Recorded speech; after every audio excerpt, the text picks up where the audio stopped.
When you feel bored eating boiled rice, try making some jeera rice.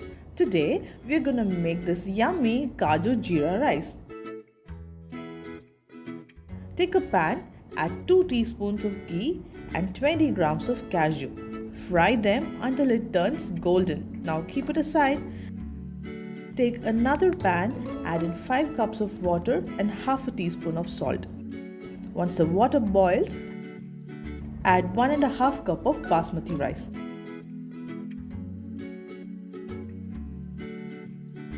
After 7 minutes, check for the cookedness of the rice.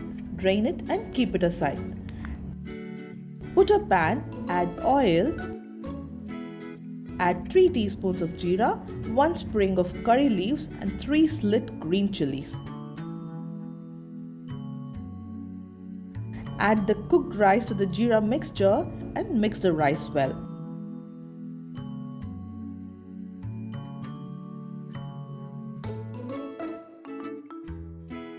Add salt and mix the rice well.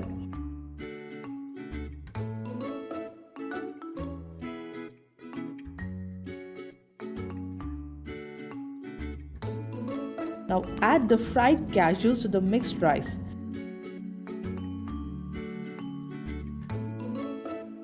Yummy Kaju rice is ready to be served.